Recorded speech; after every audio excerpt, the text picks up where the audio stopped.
My grandmother found me crying behind the dumpster, and I thought she was just trying to comfort me. But the ring she slipped into my hand was not an heirloom, it was a weapon.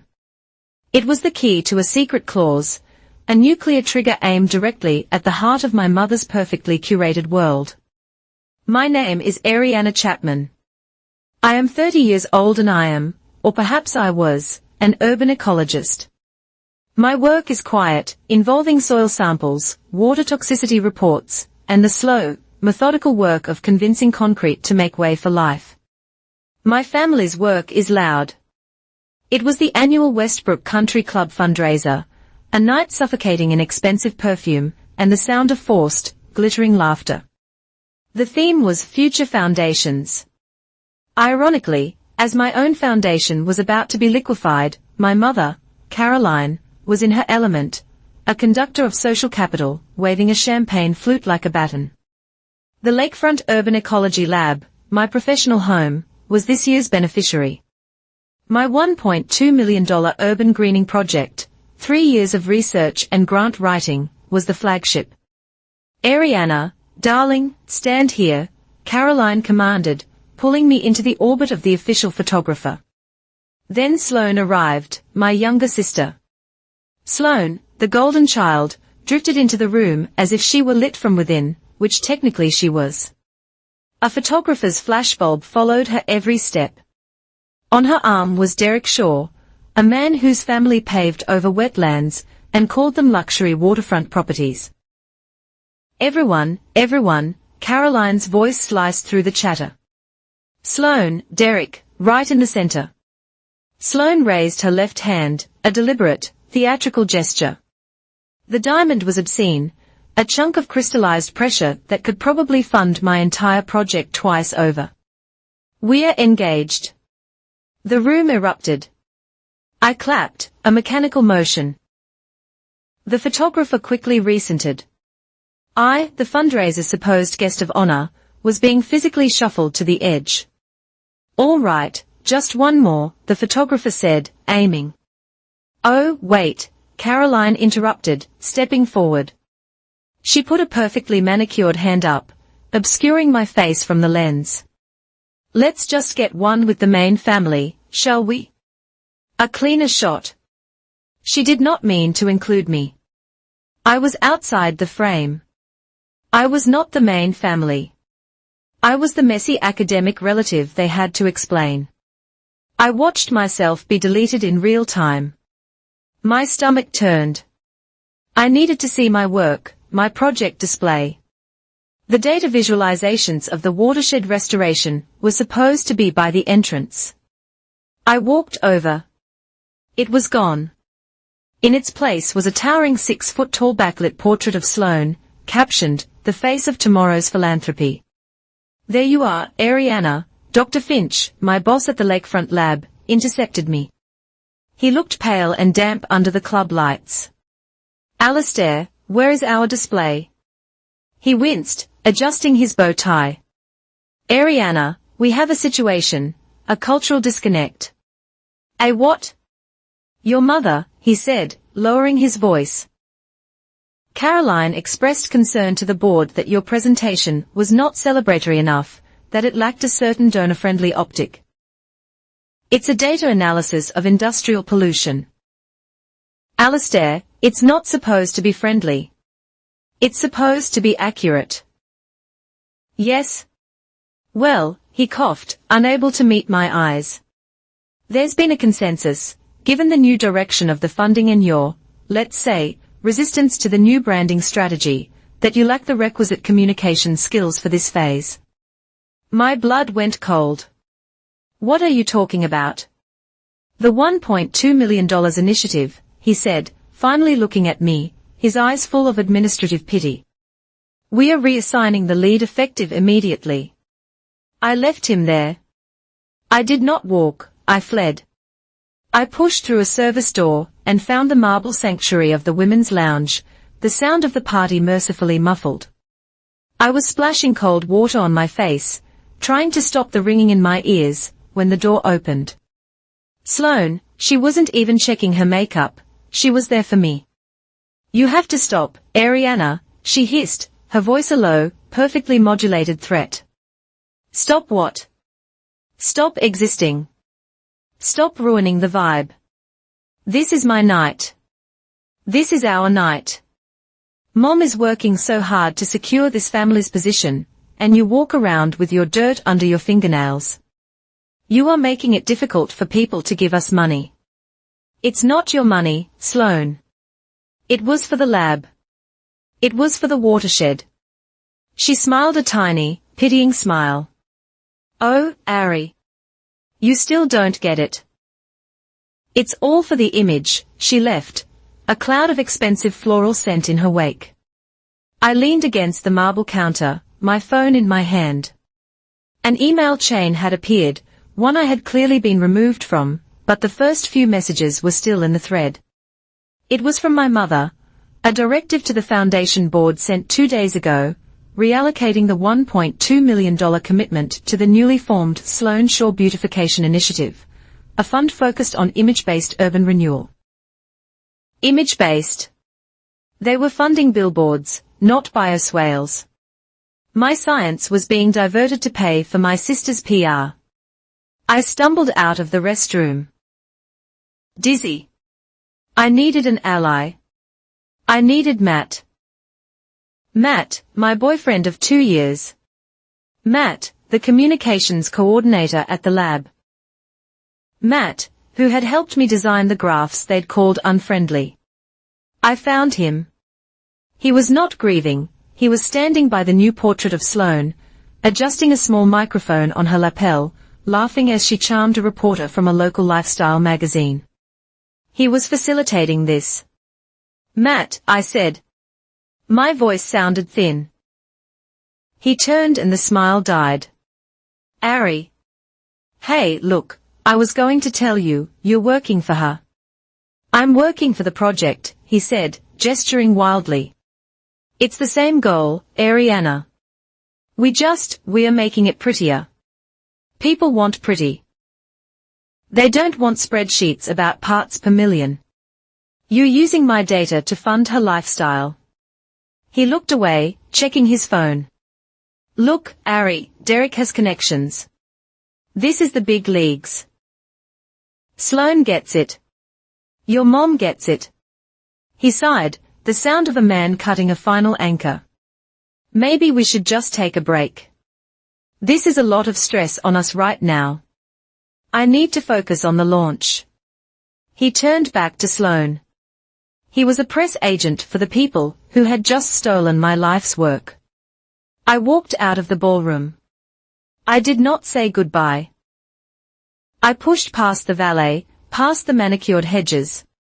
The automatic doors slid open, and the humid, curated air of the club was replaced by the sudden shock of cold, sheeting rain. I didn't care. I walked into the downpour. The thin, useless dress my mother had insisted I buy, a silk sheath, donor-appropriate, instantly plastered to my skin. My phone buzzed in my hand. A new email from Alistair. Subject, formal notice. Pending a review of your recent insubordination regarding donor relations, you are placed on administrative suspension. Your access to lab facilities has been revoked. It buzzed again. A text. The family group chat, titled Chapman Prestige. It was a picture of Sloane and Derek clinking glasses. Below it, a message from an uncle, guess the science brain doesn't mix with the red carpet. LOL. My father had liked the message. I was locked out digitally, professionally, and genetically. I ran. My heels, also donor appropriate, sank into the mud. I didn't stop until I reached the service entrance at the far end of the parking lot, near the kitchens. The smell of hot grease and wet garbage was overwhelming. I slipped behind a massive, humming green dumpster, shielded from the lights of the club. I sank down onto the wet pavement, my back against the cold metal. And finally, I broke. I was shaking from the cold, from the humiliation, from the absolute velocity of my own destruction. I was 30 years old, unemployed, single, and visibly erased. All in the span of about 2 hours. The rain was hammering the top of the dumpster when a different sound cut through it. The low, aristocratic growl of a serious engine. Headlights swept the alley. A long, impossibly black Bentley sedan stopped, the engine purring. Its presence in this service alley was utterly wrong. The back door opened. A small, leather-booted foot stepped out. It was not a chauffeur, it was my grandmother, Evelyn March, my father's mother, the matriarch of the other side of the family, the industrial titan, quiet billionaire side my mother simultaneously envied and despised. Evelyn, who never ever came to Caroline's events. She stood in the rain as if it were a minor inconvenience, her eyes scanning the darkness. She saw me. She walked directly to the dumpster, unbothered by the mud or the smell. She was holding a heavy cashmere wrap.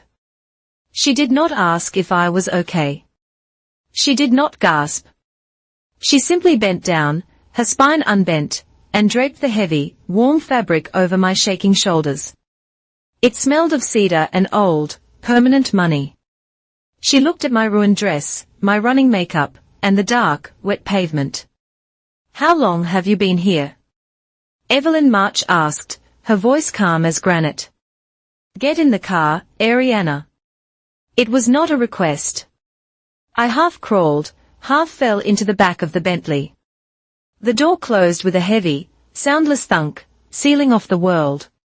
The smell of the kitchen grease and the rain was gone, replaced by the scent of old leather and the faint, dry smell of wool from the wrap still clutched around me. The heat was on. It blasted my frozen feet, a painful, stinging sensation as the blood returned. "Arthur, drive," Evelyn said to the front. The privacy divider, a sheet of dark, polished wood, was already gliding up, sealing us into a silent, moving vault. I was shivering so violently I could barely speak. Where are we going?" "Nowhere. We will circle the lake until you are warm." Her voice was low, measured. She was not panicking. She was not angry. She was observing. I sat there, a heap of wet silk and cashmere wrap dripping onto the flawless cream-colored carpet. The contrast was obscene. I, the garbage creature, had been collected by the one person my mother truly feared. "She did it," I whispered, the words tearing out of me. "She took it all. My project, my job. She put Sloane's face on it." Evelyn just watched me. Her eyes were dark, and they missed nothing. She did not coddle. She did not say, "Oh, darling, that's terrible." She waited. My phone, still clutched in my hand, buzzed again. Another text from the family chat. I could not look. I just stared at the dark screen as the car moved smoothly through the night, the lights of the city smearing through the rain-slicked windows. "Matt," Evelyn stated. It was not a question. The communications coordinator. The one with weak references. I blinked, shocked. "You knew about him?" "I know the name of every person who has access to a March-funded project." "Marchhausen Holdings," she said, naming the family's core corporation, "does not succeed by ignoring details. The March Foundation, its public face, is expected to operate with the same precision." This was the entity my mother, Caroline, was leveraging. My father, her son, had been given a comfortable seat on the board of the foundation, a social role, while Evelyn retained control of the halcyon engine, the thing that actually made the money. My mother ran the foundation's charity wing like her own personal country club. And until tonight, Evelyn had apparently let her. "She hates me," I choked out, the self-pity a bitter taste in my mouth. She told the lab I wasn't donor-friendly. She suspended me. She erased me from the family photo. I could not finish. The totality of the betrayal was too much to articulate. I was simply broken, a failed experiment in my mother's grand social laboratory. Evelyn was quiet for a long moment. The car was so silent I could hear the tiny click of her leather gloves as she moved her hand. She was looking at her own left hand, on her ring finger. She wore a simple, almost severe platinum band. It was not a showpiece like Sloane's new diamond, it was old. The metal was worn smooth in places. It had been my grandfather's, the founder of House Ian. She began to work the ring off her finger. It was a struggle. Her knuckles were enlarged with age, and she twisted it, her expression unchanged. Finally, it came free. She held it in her palm for a moment, a simple, heavy circle of metal. Then, she reached across the space and took my hand. Her skin was dry, her grip surprisingly strong. She did not pat me. She did not stroke my hand. "I am not giving you comfort, Ariana," she said, her voice dropping to a near whisper, though there was no one to hear us. "I am giving you authority." She pressed the ring into my palm, and closed my fingers around it. It was heavy and warm from her skin. "Look at it." I opened my hand. The ring was stark against my skin. It was just a band. "Inside," she commanded. I turned it over, squinting in the dim light of the cabin. There was an engraving, small and precise. It did not say always or forever. It said March 14th. "I don't understand," I whispered. "March House Ian Holdings is a private corporation. The March Foundation is a public trust." "A trust," she repeated. "Has rules. My husband, your grandfather, was a brilliant man. He was also a deeply cynical one. He distrusted everyone, especially his own family." She settled back into the leather. "He believed that vanity could destroy an empire faster than incompetence. He saw my son, your father, and he saw his pliability. And he saw his wife, your mother, and he saw her ambition." A cold dread was settling over me, colder than the rain had been. "My grandfather, what did he do?" "He built a failsafe, a dead man's switch, bound to the trust that governs all foundation activities. It is called Clause 14. She tapped the ring now in my hand. "March 14th. It is the internal code. It is a right granted to a designated holder to trigger an immediate, independent ethics review of the March Foundation's activities." I stared at her. "An ethics review with teeth." Evelyn said, "Your grandfather did not believe in warnings. He believed in consequences. The moment Clause 14 is invoked, it triggers two actions simultaneously and irrevocably. First, it places an immediate financial freeze on all social event planning and public relations budgets within the foundation. Everything your mother and sister used to build their image goes dark." My God, she was talking about shutting it all down. Second, Evelyn continued, it activates an independent auditor, a firm specified in the trust with full power to subpoena records, communications, and personnel. They are not paid by the foundation. They are paid by House Ian. They are thorough. I was trying to process the legal implications. But why? On what grounds? On the grounds of suspected financial malfeasance, undue influence, or the manipulation of funds away from their chartered purpose. Such as, she said, her eyes boring into mine, diverting $1.2 million from an approved environmental project into a beautification initiative run by your sister. An initiative that appears to have hired your now ex-boyfriend, and is likely paying exorbitant fees to your sister's new fiancé. She had pieced it all together. She knew. She had been watching this whole time. Who? Who can invoke it? I asked, my voice shaking. Only the person designated by the sitting head of House Ian. A person who is, by definition, outside the direct operational loop of the foundation, and who can therefore act as an objective failsafe. A person, she paused, who has been vetted. She looked directly at me. I am the head of House Ian, Ariana, and I am designating you. The weight of the ring in my hand suddenly felt like a ton of iron. This was not a gift, it was a detonation code. Me? I whispered. But I'm the one who was. I am compromised. I'm the victim. You are not the victim. You are the evidence, Evelyn corrected me. You are the project scientist. You have standing. You are the only person in this family who has ever valued the work over the appearance. The only one. The car continued its silent loop around the black, rain-pocked water of the lake. I need to know, Ariana, before you put that on. This is not a game. This is not about getting your mother to say she is sorry. She will not. This is about surgery. She leaned in. And for the first time, I saw something under her iron control. It was a deep, glacial anger. Do you want an apology, or do you want to ensure that they can never do this to you, or to anyone else ever again? I looked down at the ring. I thought of the stolen project.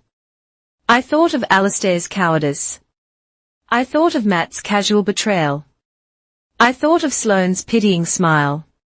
And I thought of my mother standing in front of a camera, putting a hand over my face and saying, a cleaner shot. I want the cold, hard truth, I said, my voice steady. And I want consequences. Good, Evelyn nodded once, a sharp, final gesture. The auditors will need a map. They will need a target. Your mother is very good at hiding her tracks in plain sight, using social events and PR as a cover for redirecting funds. You will need to show them exactly where to dig. I don't know if I can. You can, she said it with absolute certainty. You are a data analyst. You are a scientist. You just find the facts. They will do the rest. She looked at my hand, still open, the ring sitting in my palm. I have been waiting, she whispered, so low I could barely hear it. A confession in the dark. I have been waiting for someone in this house to have the nerve. My fingers were stiff, still cold, but I forced them to move. I picked up the heavy platinum band. It was too big for my ring finger. I slipped it onto the middle finger of my right hand. It fit perfectly. All right, I said, my voice gaining a sliver of steel I did not know I possessed. They want a donor-friendly optic. Let's give them one. Evelyn March smiled. It was not a warm smile. It was the smile of an engineer who has just heard her engine finally turn over perfectly. Arthur, she said, tapping the divider. Take us home. Evelyn's library was not a room. It was a fortress. 2 stories of dark mahogany filled with books that smelled of paper and time, all centered on a massive partner's desk. It was 3 o'clock in the morning. The rain had stopped, but the night was absolute.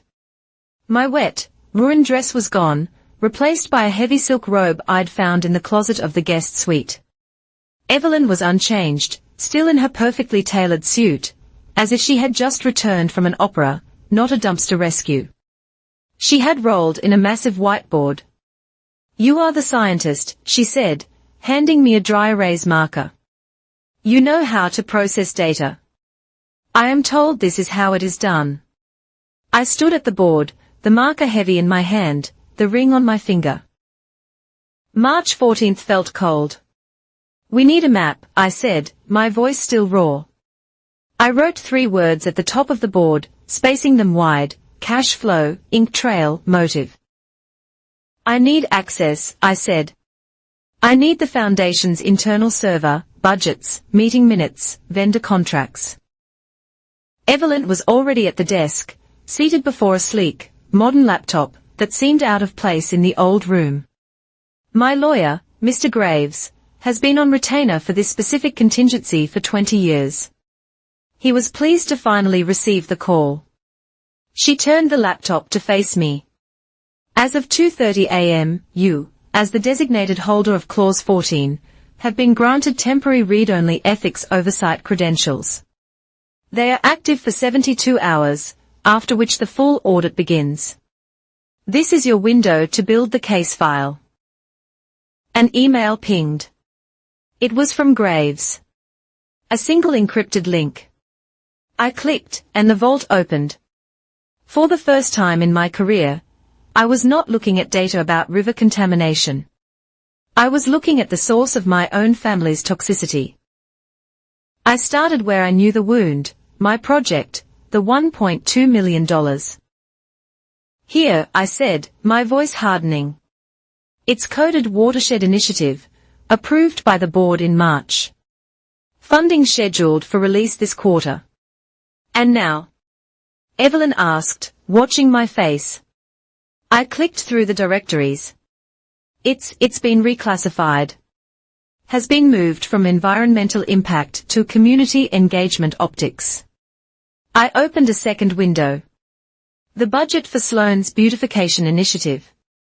I started a spreadsheet, the tool of my trade. Column A, column B, look, I said, my fingers flying across the keys. My project's original vendor list, soil remediation, native plant nurseries, water quality testing equipment, all nullified. I pointed to the other screen. Sloan's budget, strategic consulting fees, brand awareness packages, location scouting, talent procurement. Talent, Evelyn scoffed. They didn't just move the money, I said, the sickness rising in me. They moved the line items. They renamed soil testing to brand awareness. They've disguised the theft as a rebranding. I cross-referenced the dates. The reallocation was authorized at an emergency meeting Tuesday, the day after Derek proposed. Motive, Evelyn said, pointing to the board. Now, the cash flow. I dove into the vendor payments for the gala I had just fled. Evelyn, this contract for the Westbrook Country Club, the venue fee, it's triple the rate they charged last year, 3 times. An inefficient booking by your mother, she suggested. No, it's an efficient one. I was digging now, my blood running hot. I ran the venue's corporate name through a public business registry, Westbrook Venue Holdings LLC. I traced its parent company and its parent company. It's a subsidiary of Shaw Real Estate, Derek's family. Evelyn raised a single, perfect eyebrow. They are paying his family 3 times the market rate to host an event where the funds supposedly for charity are being announced. And Sloan's strategic consulting fee, it's huge. A $100,000 fee paid out to Sloan Chapman Strategies, a company she registered 4 days ago. That is sloppy, Evelyn noted. No, I said. I followed the payment trail. She didn't just take the money, she funneled it. On the screen, I mapped it out. The payment from the foundation did not go to Sloan. It went to Apex Creative Solutions. Apex took a 5% cut and forwarded the rest to Silverlight Media Group. Silverlight took 3% and sent the remainder to Sloan Chapman Strategies. 3 satellite entities, I murmured, my research skills kicking in. She's layering the transaction, trying to make a direct payment look like a complex multi-vendor service. And oh my God, Matt, your former boyfriend. Silverlight Media Group. That's his freelance LLC. He's the one who set up the shell companies. He's laundering the money for her. I felt the bile rise in my throat. He wasn't just her press agent. He was her co-conspirator. I stepped back from the desk, needing air. This is not just vanity. This is fraud. Stay on the data, Ariana, Evelyn's voice was sharp, cutting through my emotional haze. The auditors do not care about your heart. They care about the ink. She was right. I was a scientist. I would treat this as a contamination report.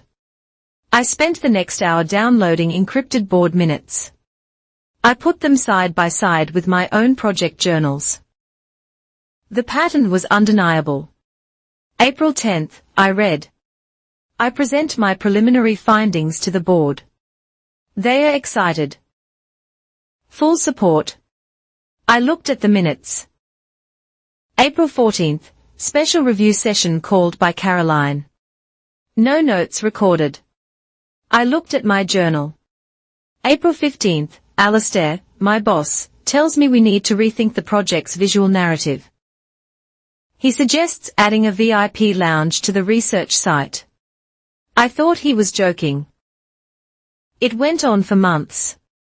Every time my project hit a scientific milestone, Caroline would call a social subcommittee meeting, and every time, a new, unscientific, PR-based obstacle would appear.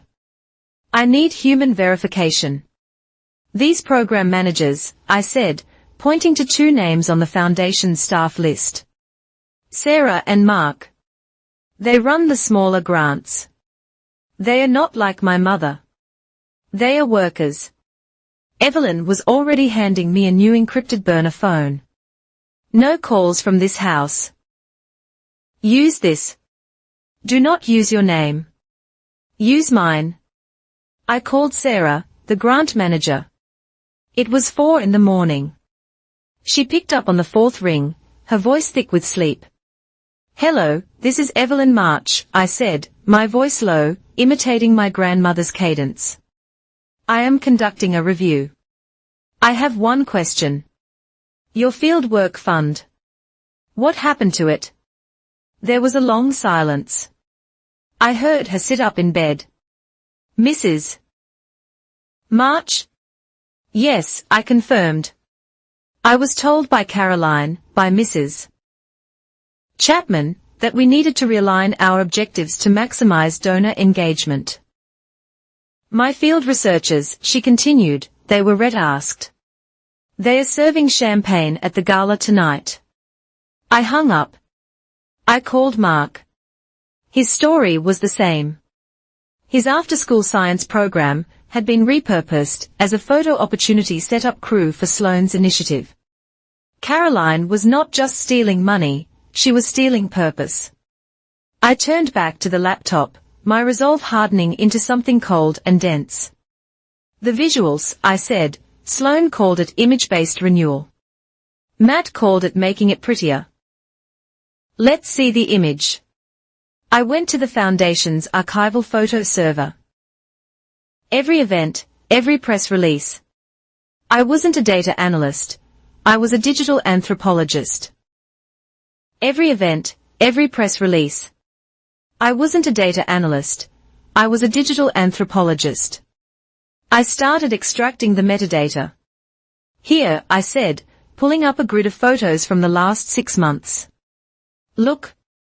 When a scientist is pictured, the metadata shows they are in the frame for an average of 2.8 seconds. They are almost always in the background. I pulled up photos of Sloan. Sloan, average time in frame 18 seconds. Always center, always tagged with keynote, vision, future, even when she wasn't speaking. I found a photo of myself from a fundraiser 6 months ago, standing next to a poster of my own research. I was looking at the metadata when I saw it. The file name was Ariana Chapman Gala 2024_3.jpg. I looked at the edit history. At 2:15 p.m. the day of that event, a user named CECOM's Caroline Communications had accessed the file. A new file was saved at 2:16 p.m. Gala 2024_03_crop_v2.jpg. It was the same photo, but I was gone. She had been cutting me out for months.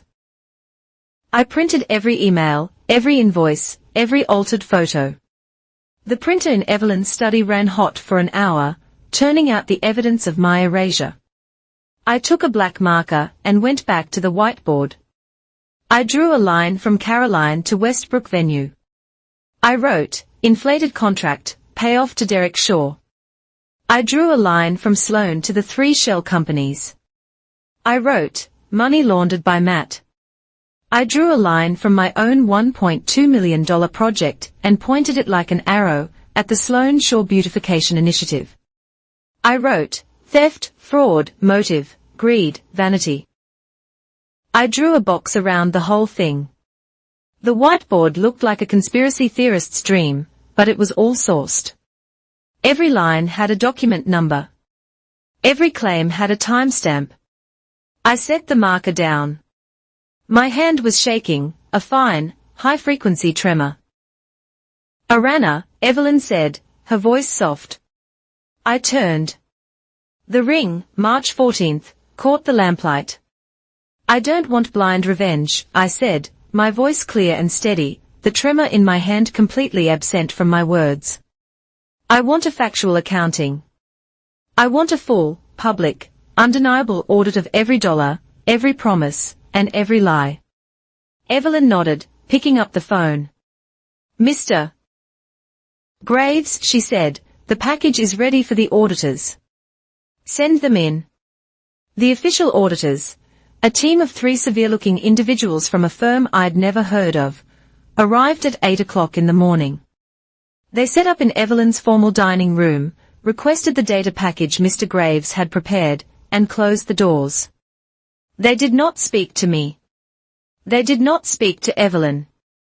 They simply began to work. That left me, the holder of the ring, the one who lit the fuse. They have the map, Evelyn said, sipping her morning tea as if it were any other day. But a map is not the territory. You need a ground crew. The auditors will verify the what. You need people who can explain the why. She was right. The data was cold. I needed to show the human impact of my mother's and sister's actions. Evelyn's garage was not a garage, it was a climate-controlled multi-car showroom, but it was detached from the main house, and it was private. Evelyn had 3 long folding tables and a dozen chairs set up. A new business-grade projector was aimed at the blank white wall. I used the burner phone. I made 3 calls. It's Ariana. I need you to meet me. I can't explain on the phone, but I'm fighting back, and I have proof. I gave them Evelyn's address. I did not know if they would come. These were my former colleagues from the lab, my team, people who were now at risk of losing their own jobs simply by association with me. At noon, they arrived. Not one by one, but together in a single car. Maya, my lead data engineer, sharp and pragmatic. Ben, my field biologist, earnest and perpetually covered in mud, though he was clean today, and Chloe, the junior researcher I had been mentoring. They stood in the vast, clean garage, looking small and defiant. Ari, Maya said, her arms crossed. This is a hell of a location. We heard you were suspended. I was, I said. I stood by the new whiteboard. I was suspended because my project's $1.2 million was diverted. I was suspended because I was not donor-friendly. I need to show you what I found. For the next hour, I walked them through it. The whiteboard from the library, now photographed and replicated on this new one. The money trail, the shell companies, the Sloan Shore Beautification Initiative. I showed them the printouts of their own red asking orders, the ones that sent field biologists to serve champagne. Ben was quiet, but his jaw was tight. Chloe looked like she was going to be sick. Maya just stared at the flowchart. Her eyes narrowed. Silver Light Media Group. She said, Matt's company. That son of a bitch. I have the raw data, I said, gesturing to the hard drive on the table. I have the Foundation's internal documents for the last 3 years. The auditors are in the main house right now. They are verifying the fraud, but I need to build a second report. A report on the impact, the science that was lost, our work that was stolen and repackaged as PR. Maya pulled one of the laptops toward her. The metadata from the gala photos, she said, the before and after crops. That's inspired, Ari. She plugged in the hard drive. You're showing intent, but you're thinking like a documentarian. I can make it simpler. They like pretty, right? Let's give them pretty. Her fingers started to fly. I can build a dashboard, a live interactive visual. On one side, promised funding. On the other, actual expenditure. We'll show the money for water quality testing flowing directly into event lighting and press release fees. We'll visualize the theft. Make it so simple a donor with a short attention span can't miss it. I'm in, she said, not looking up. I'm so in. Ben stepped forward, his anger finally finding a voice. The soil samples, the ones from the watershed, they said the budget was cut for redundancy. I still have them in my apartment fridge. I've been running the tests on my own time. The contamination is worse than we thought. It's not in your report, is it? I asked. They told me to hold off on logging it, Ben said. Matt told me. He said it would complicate the narrative of the gala. It's the whole narrative, I said. Write it up. All of it. The data you have. The data they suppressed. I'm scared, Chloe, the junior, whispered. Dr. Finch, he signed your suspension. If we do this, we are all fired. You are already fired, I said. A voice said from the garage door. Evelyn was standing there, holding a manila envelope. You just haven't received the memo. The moment Ariana was suspended, your team was designated for restructuring. You are liabilities. The only question is whether you leave quietly or whether you leave a record. She placed the envelope on the table. A letter arrived for you, Ariana, by courier from your old mentor. I opened it. It was from Dr. Abbas, my graduate school advisor. A man who was practically a legend in the field. He was on the board of a dozen national science foundations. He must have heard the rumors.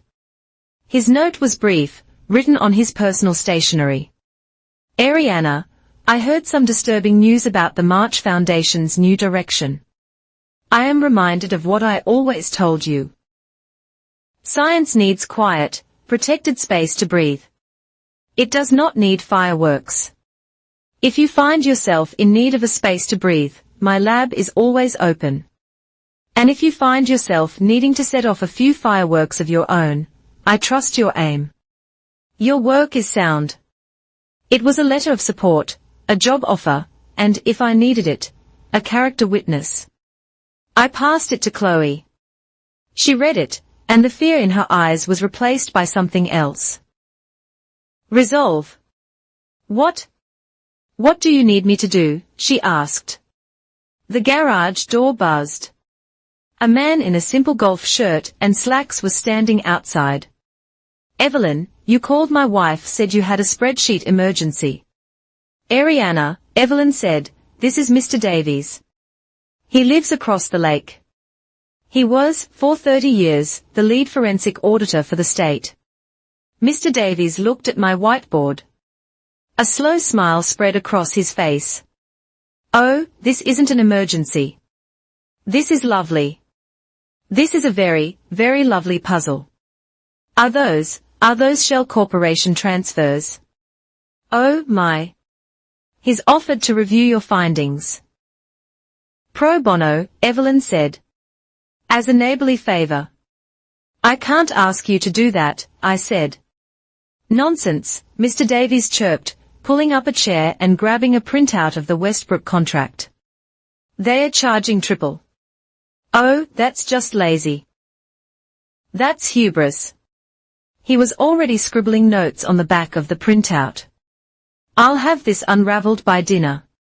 And as if summoned, Evelyn's cook, a warm, smiling woman named Rosa, wheeled in a cart. On it was a massive tin of hot soup, bread, and a pot of coffee. The entire garage was suddenly filled with the scent of cinnamon and cloves. It was a smell from my childhood, from the rare Thanksgivings I'd spent at Evelyn's house. It was the smell of a safe harbor. We sat for a moment, just 5 of us around a folding table, holding warm mugs, the ex-auditor, the data engineer, the field biologist, the junior researcher, and me. Okay, I said, setting my mug down. Here's the plan. We are a research team. This is our new project. Maya, you have the dashboard. Make it beautiful, and make it brutal. Ben, write the suppressed report. I want every part per million of pollution they tried to hide. Chloe, you're the historian. I need you to cross-reference every invoice from a gala with every cancelled research request. Find the one-to-one trade-offs. Mr. Davies, you keep doing what you're doing. Find the patterns. Another buzz. This was getting to be a popular garage. I opened the door and my heart stopped. It was Lionel, my best friend from college, a woman I hadn't seen in a year, not since my work had consumed me. She was a freelance documentary filmmaker, and she was holding a camera. Ari, my God, I got your text. It sounded like you were in a cult, or joining one. Lionel, what are you doing here? You said you were fighting back. She looked past me into the garage at the whiteboards, the team, the projector. And it looks like you are, but you're doing it in the dark. Ari, these people, your family, they live in the spotlight. That's their weapon. You can't fight them in the shadows. You have to bring your own light. She raised her camera slightly. I'm here for a story. The people versus philanthropy. Transparency and the trust. I just want to film just what you're doing. I looked at Evelyn. My grandmother, who had been silent this whole time, stepped forward. She looked at Lionel. She looked at the camera. You may film, Evelyn said. But you will film for the historical record. You are not here to create a spectacle. You are not here to create a spectacle. You are here to document one. There will be no shock interviews. There will be no emotional gotcha moments. You will film the data. You will film the work. Is that understood? Lionel, who I had seen stand up to angry cops and corrupt politicians, just nodded. Yes, For the record, I turned back to my team. My new team. One last thing, I said, my voice resonant in the large space. Evelyn is right. Lionel is right. They use the spotlight. They use personality. We will not. This is not a personal attack. I don't want a single frame of my mother crying. I don't want an interview about how Sloan made me feel. This is about facts. We will not attack people. We will present verifiable data. We will show the system they built. I picked up a stack of simple one-page documents from the table. Mr. Graves had drafted them. Non-disclosure agreements. This is an ethics pledge, I said. It says that we will not leak. We will not go to the press. We will not post on social media. We will build our case, and we will present it to the auditors and the board all at once. We will give them no time to spin, no time to prepare. We will let the facts speak for themselves. Everyone signs, or this stops right now. Maya signed without reading it. Ben was next. Then Chloe. Mr. Davies signed, adding a little flourish. Lionel signed. I looked around the garage at the half-eaten soup, at the laptops humming, at the whiteboard covered in the architecture of a takedown, at the quiet, determined faces of people who had nothing to gain from this but the truth. My mother had erased me from a photograph. But standing here in this cold garage, filled with the smell of cinnamon, surrounded by these people, I realized I had never been more visible. This, I thought, placing my own signature on the final page, is what a family looks like. The garage had become a surgical theater. The whiteboard was our patient. The fraud was the disease. And we were the medical team, dissecting the sickness layer by layer. It's live, Maya said, her voice quiet, but sharp in the focused silence. She turned her laptop screen, so it projected onto the white wall. She had built her dashboard. It was, as promised, beautiful and brutal. It was an interactive ecosystem of deceit. On the left, a column of chartered goals, water remediation, community science, STEM scholarships. On the right, a column of actual expenditures, event lighting, PR consulting, venue deposits. And in the center, a series of elegant animated lines, like a blood transfusion in reverse, showing the money flowing from science to scene. This, she said, pointing to a massive pulsating circle in the expenditures column, is the awareness budget, the one my mother and Sloane use for their galas and press junkets. A number glowed in the center of the circle, 68%. 68%, I said, the words tasting like ash. 68% of all public-facing impact funding went directly to image and public relations, not to projects, not to research, to parties. And here's how they sell it, Ben said, sliding a glossy brochure onto the table. It was the March Foundation's internal quarterly newsletter. He'd kept a copy.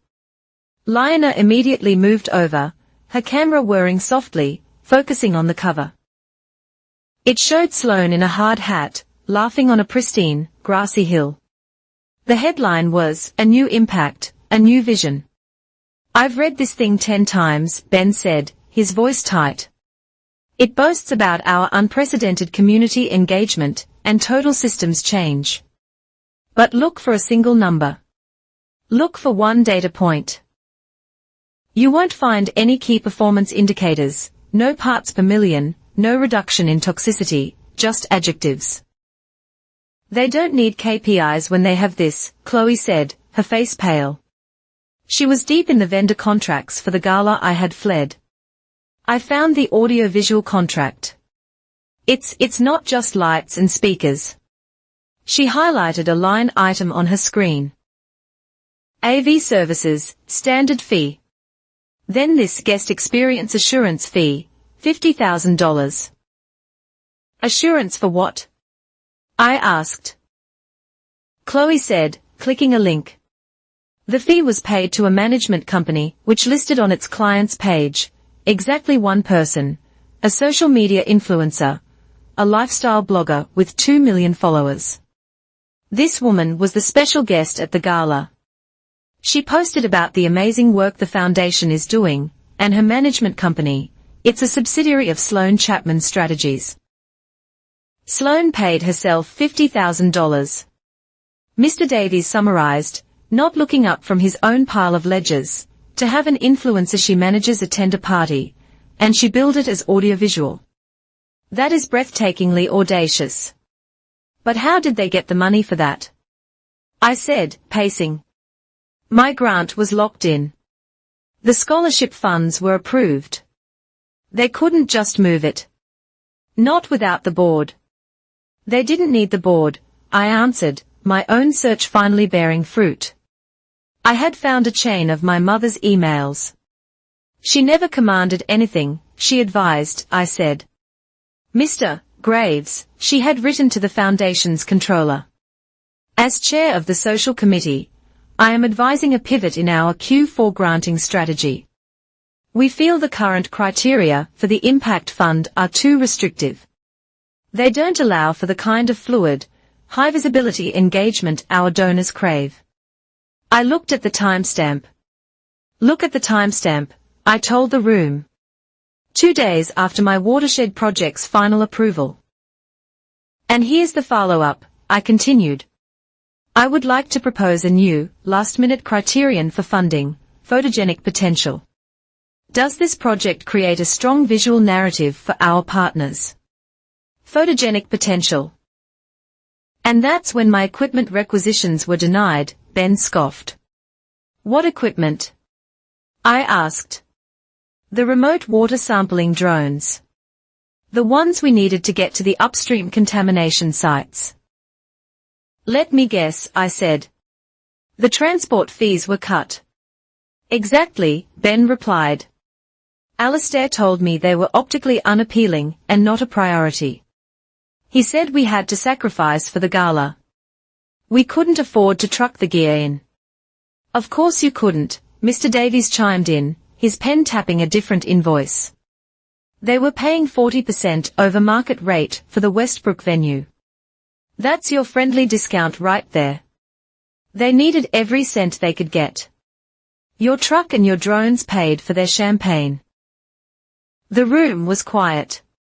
Lionel was filming the invoice, then Ben's face. It gets worse, Chloe said, her voice small. It wasn't just your project, Ari.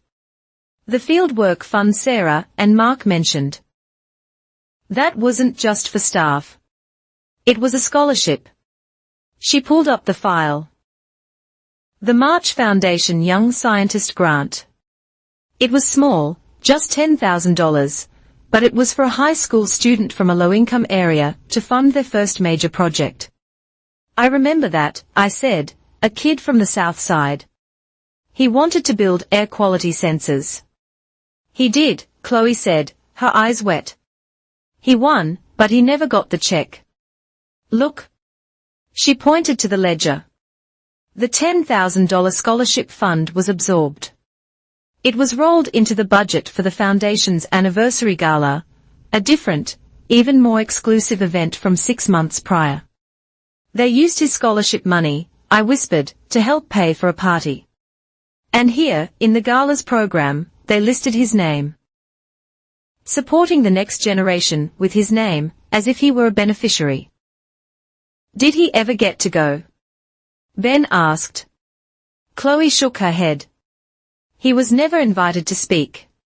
He was never even sent a ticket. My God, I said.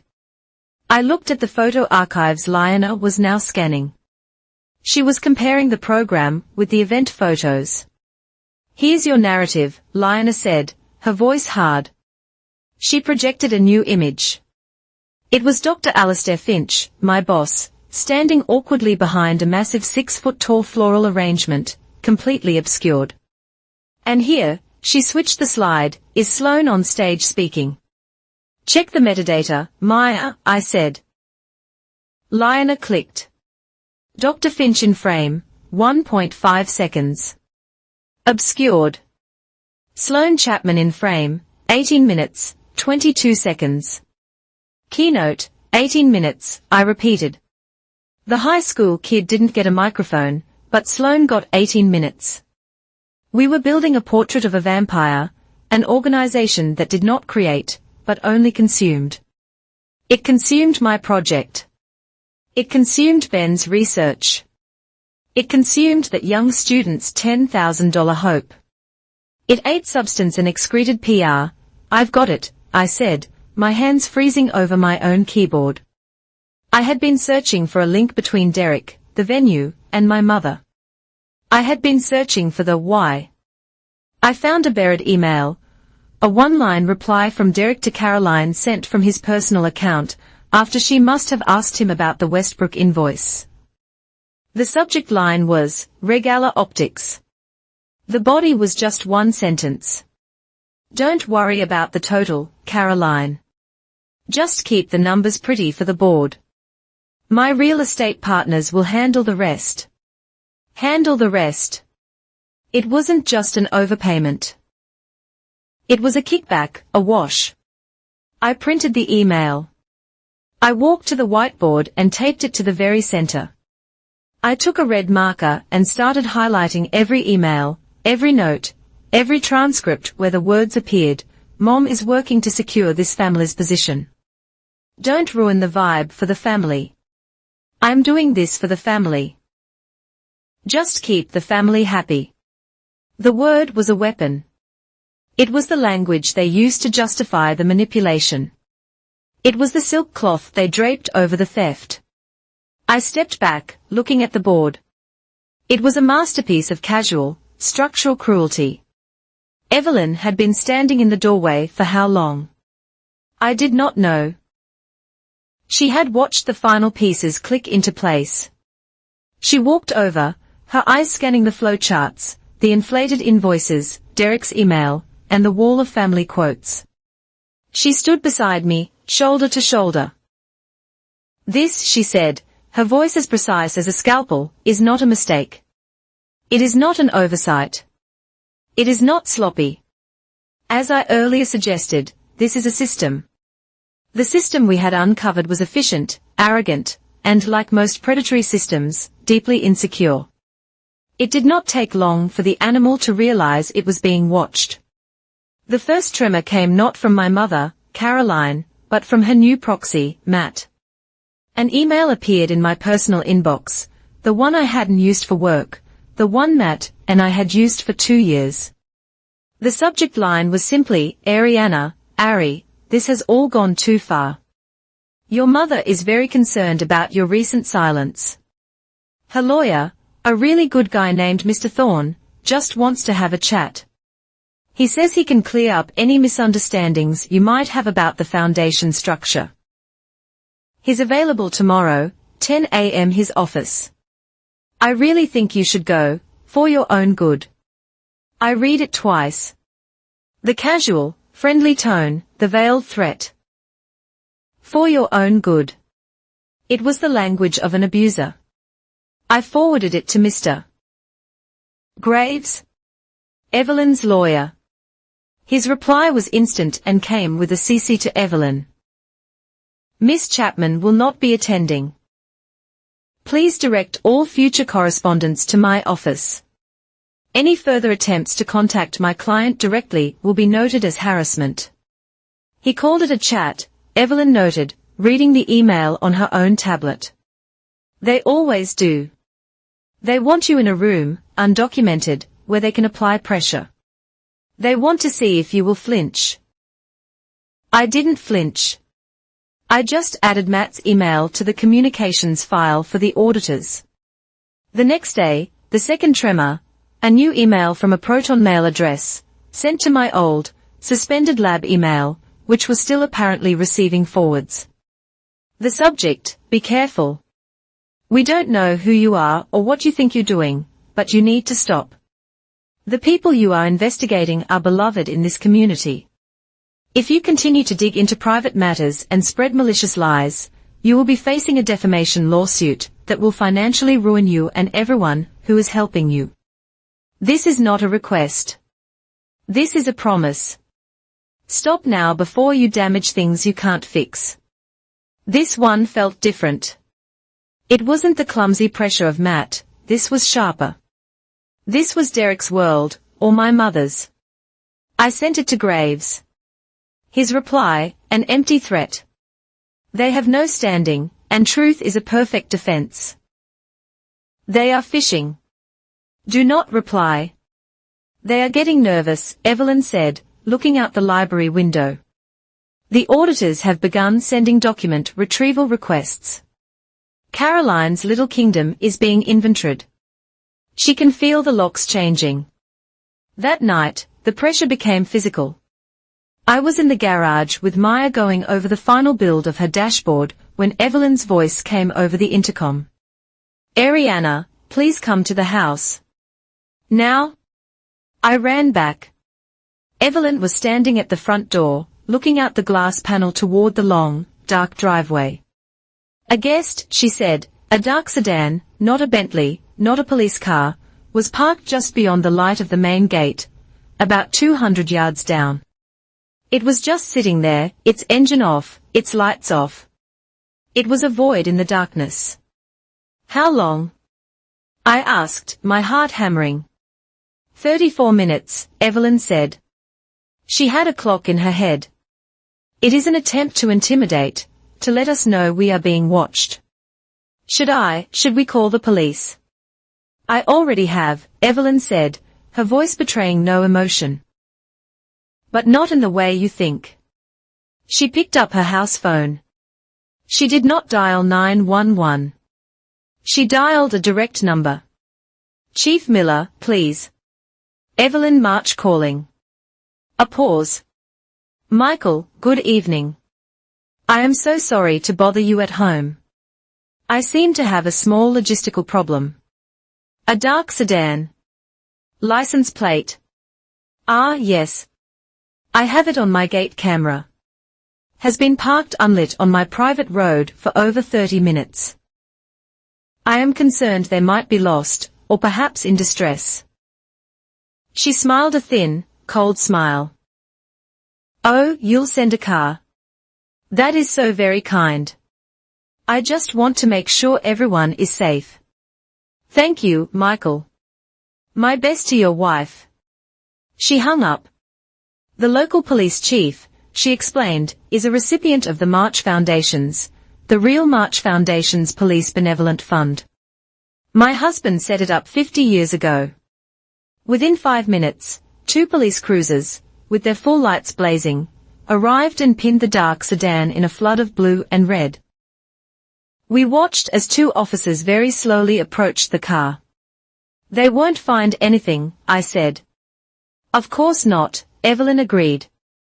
But the occupants will have to identify themselves, and they will have to explain why they are on my property.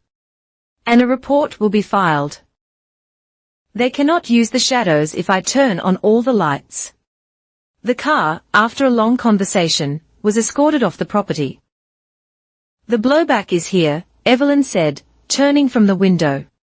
It will get stronger. She was right. The next morning, I received a text from Dr. Finch, my old boss. Ariana, this is Alistair. I am in a terrible position. A major new donor for the lab, a private one, just pulled a significant pledge. $250,000. My stomach dropped. Why? I texted back. He said he'd heard negative feedback that the lab was becoming politicized. He specifically mentioned disgruntled former employees. Ariana, he meant you. Someone is poisoning the well against you, and they are using the lab to punish you. I don't know what to do. We are going to have to cut programs. I sank onto a chair. This was my fault. My quest for justice was going to kill the very thing I had tried to protect. I felt the first real crack in my resolve. They are cutting funding to the lab, I told Evelyn, my voice shaking. Because of me, maybe I should stop.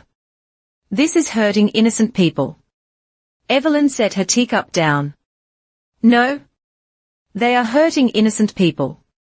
They are holding the lab's funding hostage to silence you. This is not your fault. This is their tactic. Do you intend to let it work? But the programs, she said, her voice absolute, we will fix the programs. But you cannot stop now. You are inches from the truth. Just then, my burner phone buzzed. It was Maya. Check the new GoFundMe, she wrote. I clicked the link. Ben, Maya, and Chloe had, without telling me, launched a public funding campaign. Support the suppressed science, the Lakefront Bridge Fund. They weren't asking for $250,000, they were asking for $20,000. Our lab is facing financial threats, the page read. But the science doesn't stop. We are volunteer researchers committed to finishing our work. This fund is for test kits, server time, and gas money. We will not let data be held hostage. In 2 hours, they had already raised $6,000. Small donations, $10, $20, $50 from other scientists, from students, from community members who had read our old, pre-loan press. Dr. Abbas, my old mentor, had donated $1,000 with a public comment, good science always finds a way. The work must continue. I was not wavering, I was anchored. The final assault came that afternoon. My personal cell phone rang, a number I didn't recognize, but it was local. Ariana Chapman. The voice was smooth, confident, and utterly familiar. Derek, I said. Ah, you do remember me. Good. Look, I'm calling because this has all gotten terribly dramatic, and I am not a fan of drama. I am a fan of solutions. I am not interested in anything you have to say, Derek. You will be interested in this. He sounded so casual, as if he were ordering a drink. I am calling to offer you a job, a very good one. Sloane's company, you know, the beautification initiative. It's just been awarded a major new contract. We are expanding. We need a director of community impact. Someone who knows the science, but, you know, also knows when to be quiet. It pays, let's say, triple what the lab ever paid you. The air left my lungs. He was trying to buy me a silent solution. Ari, he said, his voice dropping. You stop. Whatever little project this is, you stop bothering your mother. You accept the new role. You'll be in charge of aligning the science with the PR. Everyone wins. Your mom is happy. Sloane is happy. And you get to be part of the family again. And you get very, very rich. I was standing in the library. Evelyn was across the room, watching me. I put my finger to my lips, and she nodded, instantly understanding. I quietly hit the record button on the burner phone's audio app and put the call on speaker. Say that again, Derek, I said, my voice clear. You're offering me a job. I am, he said, chuckling. Triple the salary, a corner office. All you have to do is call off this audit, this Clause 14 nonsense. Your grandmother is old. She doesn't understand. This is just good business. We are offering you a piece. A piece of what? I asked. Of the future. Ari, the real future, not the one in your Petri dishes, the one on the billboards. We take the foundation's money. We route it through my partners. We build the brand. Everyone gets paid. It's a clean system, and you can be in it, or you can be under it. Your choice. And if I say no? The charm vanished. His voice went flat. Then you're not just an outcast, Ariana. You're an obstacle. And my partners, we are very, very good at removing obstacles. Think about your friends. Think about your old lab. Think about your career. It can all disappear. Thank you for the offer, Derek, I said. I'll think about it. You do that. He hung up. I stopped the recording. I looked at Evelyn. Her face was pale with a rage I had never seen before. Mr. Graves, she said, her voice shaking, has just informed me that the 30-day clock has officially begun. The auditors have given the board 30 days to respond to the initial findings. They have scheduled the final presentation of their report for the night of the Foundation's biggest event of the year. Which event? The Spring Lumina Gala, Evelyn said. Your mother's masterpiece. Good, I said, hitting save on the audio file. I labeled it evidence_Derek_Shaw_bribery_extortion.mp3. That's our deadline. We will have our report ready for the gala. We will present our findings to the donors on her stage. The wind was at my back, and I was no longer a victim. I was a storm. The garage was cleared. The whiteboards were scrubbed.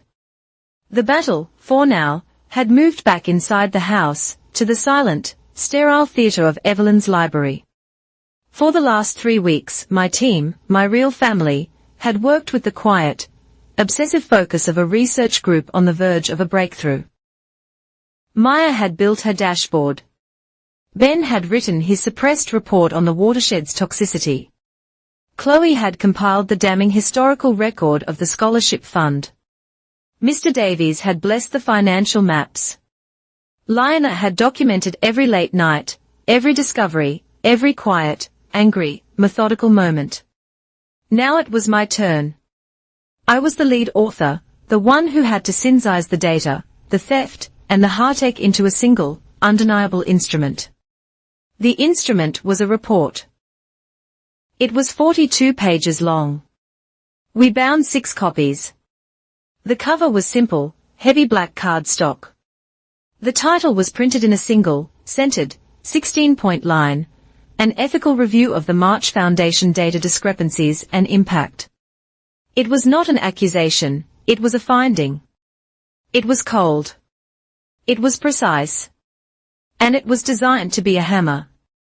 The first section was the executive summary, but it read like a criminal indictment. It detailed the cash flow, the conflicts of interest, and the complete lack of measurable key performance indicators. It laid out in stark, simple terms how the Foundation's awareness budget, 68% of all public-facing funds, was a slush fund for the personal, financial, and social advancement of 2 board family members, Caroline Chapman and Sloane Chapman. Maya's dashboard, which Lionel had filmed her building, was distilled into a single, devastating flowchart. We called it the axis of influence. It was a clean corporate diagram, showing the Sloane-Derrick venue supplier connection. It showed the $1.2 million leaving the Environmental Impact Fund, flowing through the 3 shell companies set up by Matt, and emerging clean, as consulting fees for Sloane and venue deposits for Derrick's family. But the data was only the appetizer. The main course was the appendix. Appendix A, the audio transcript.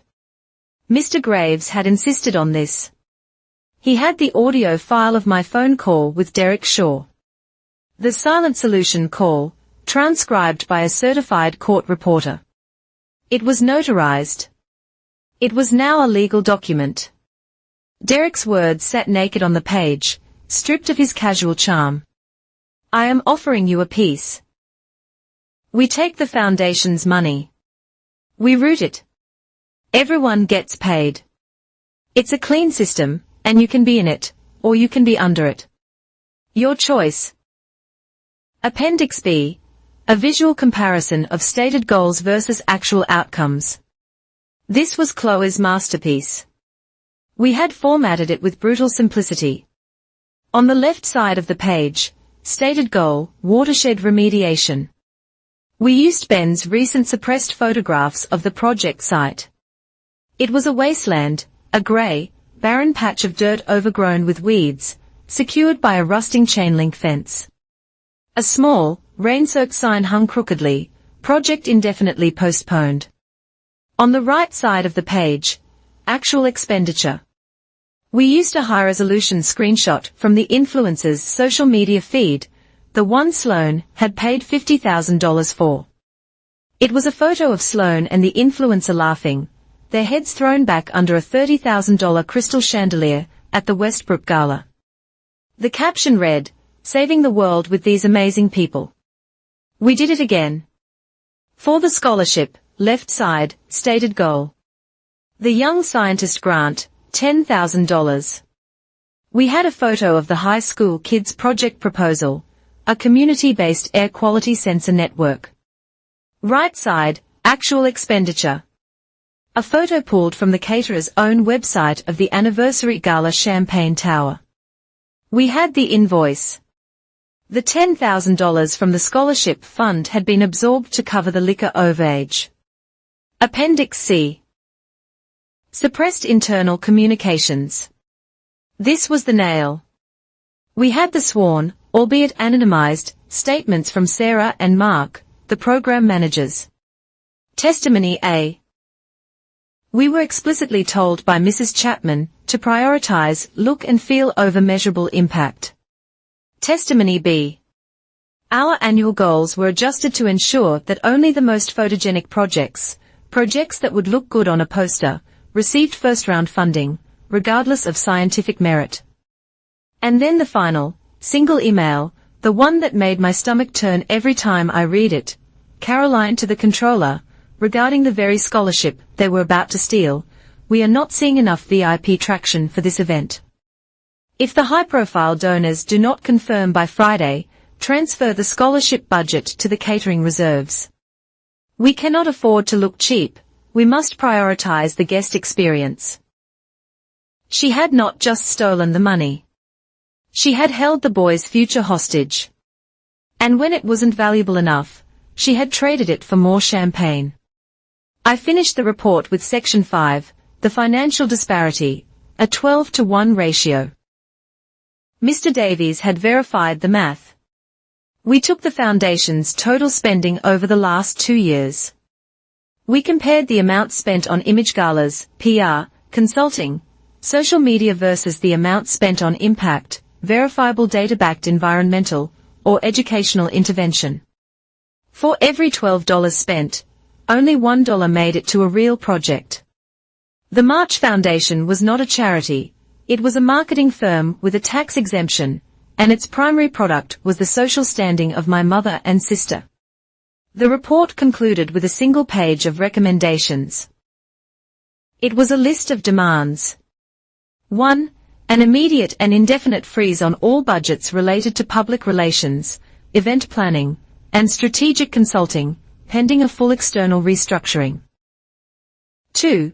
The immediate and full refunding of all compromised projects, starting with the $1.2 million for the Watershed Initiative and the $10,000 for the Young Scientist Grant, to be paid from the Foundation's core endowment, not from future donations. 3. A mandatory rotation of the board. Any member who had approved the photogenic potential clause or the absorption of the scholarship fund was to be suspended from voting duties effective immediately. This included my mother, Caroline, and my father. 4. We proposed the immediate dissolution of the Sloan Shore Beautification Initiative and all related shell corporations, with a recommendation for legal review. 5. The establishment of a new March Real Impact Fund to be managed by a third party, an independent administrative body comprised of scientific and community experts. Funding decisions would from now on be based exclusively on published peer-reviewed data, not aesthetics. I printed the 6 copies. They were heavy in my hands. Evelyn walked into the library, as I was placing them in black presentation boxes. She was wearing a simple dark blue dress. She looked, for the first time, tired, but her eyes were bright. She looked at the cover. She looked at me. She did not read the report, she already knew everything in it. She simply walked to her desk and picked up her heavy black fountain pen.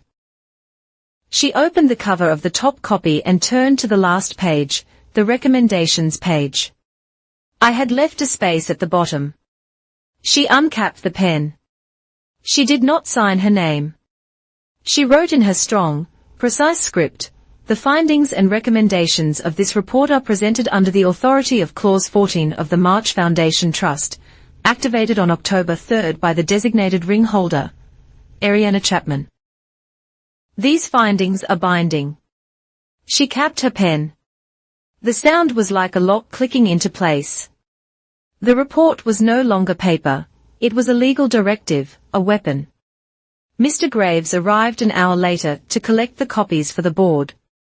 He was a tall, thin man who looked like he had never smiled. "They have received the auditor's preliminary summary," Graves said, his voice as dry as old paper. "They have, as expected, dismissed it as a misunderstanding and a gross overreach of the auditor's mandate. Your mother, Mrs. Chapman, has framed this as a family squabble initiated by a troubled, jealous daughter." "I am not jealous," I said. "I am a scientist, and I have receipts." "Indeed." Graves took the box. "The board has been resistant, but Clause 14 is ironclad. They are legally required to review and respond to the full report. They have foolishly decided to do it on their own terms." "What do you mean?" I asked. "They are not cancelling the Spring Lumina Gala," he said. "They are integrating you. They have offered you 10 minutes on the schedule right after the cocktail hour. They believe you will stand up there, stammer, and cry. They believe they can control the narrative. They believe they can spin this." Evelyn smiled. A thin, dangerous smile. "They believe this is their stage. They have forgotten who owns the theatre. Graves nodded. The gala is in 72 hours. The full board and every major donor will be in attendance. Per the bylaws of Clause 14, the board is required to issue a public verbal response to your report immediately following its presentation. 72 hours. 3 days. I looked down at the ring on my finger. March 14th. It was no longer cold, it was humming with the weight of what was to come. We had built the hammer. Now it was time to strike. This was the night, the Spring Lumina Gala. This was my mother's high temple, the annual coronation, where she reaffirmed her social and moral supremacy, and tonight it was to be her stage for a reputation-laundering masterpiece. The ballroom at the Westbrook was suffocating in opulence. The theme was luminescence, and they had taken it literally. Thousands of tiny, glittering lights were draped from the ceiling, reflecting off a backdrop of shimmering silver fabric that covered an entire wall. The scent of 1,000,000 imported white flowers was so thick it was hard to breathe. We were not there yet. Evelyn and I were in a holding room, as per Mr. Graves's instructions, watching the proceedings on a closed-circuit feed. We were waiting for the precise surgical moment to enter. On the screen, my mother, Caroline, drifted to the stage. She was a vision in pale gold, her voice trembling with practiced sincerity. She was already spinning. Friends, family, she began, her hand on her heart. This past month has tested us. It has tested the very foundations of our family. As many of you know, we have been subjected to a difficult, confusing, and frankly, deeply personal internal review. She dabbed at a tearless eye. We have weathered it because we, the March Foundation, believe in transparency.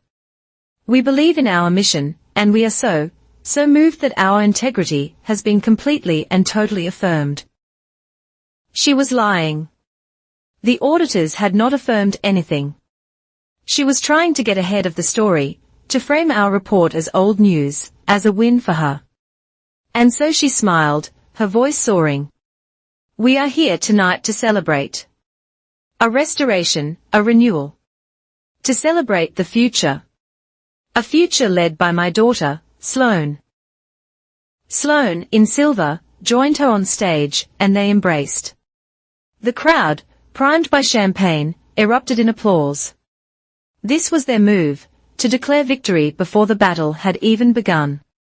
On the screen, the MC, a glossy local news anchor, stepped up. Thank you, Caroline.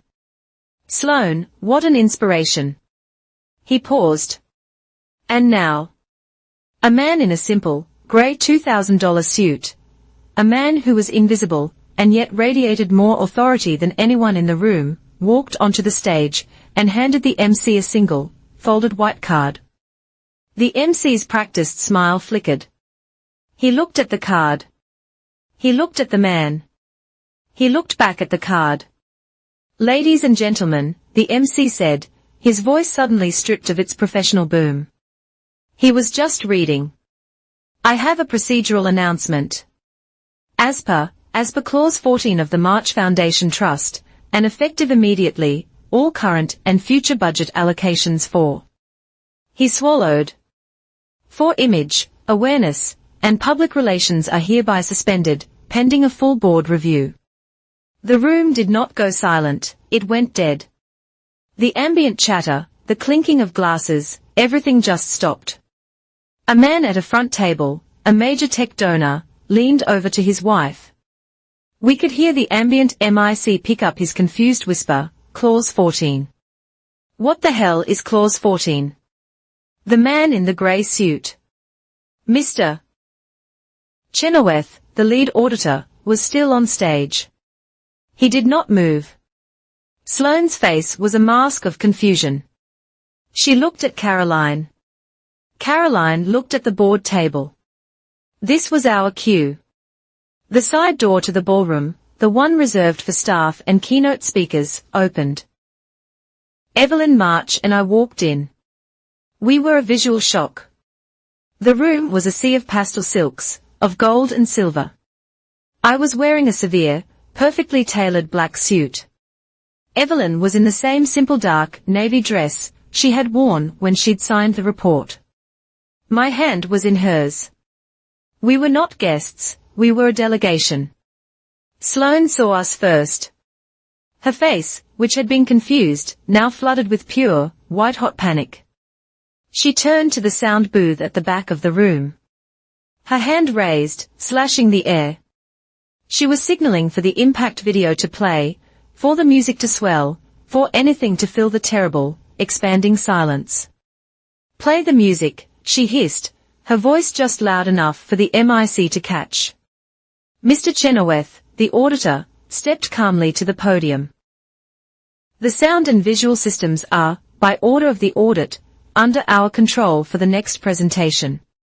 Please," he said, and his voice was not loud, but it was amplified, and it filled every corner of the vast, glittering room. "Be seated."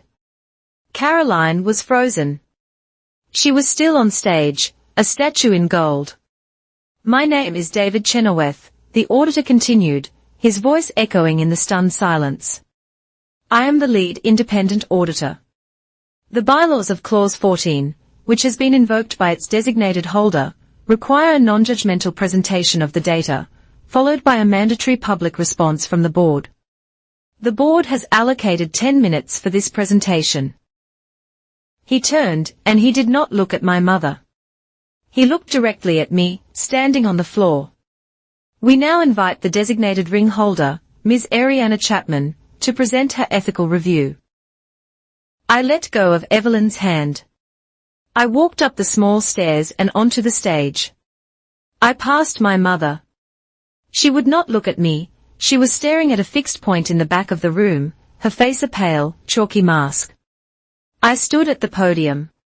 I did not look at the crowd. I looked at the massive, shimmering silver screen that was meant to be a backdrop for Sloane's triumph.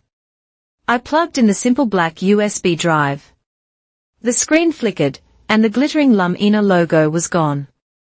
In its place, a stark white background with black sans serif text.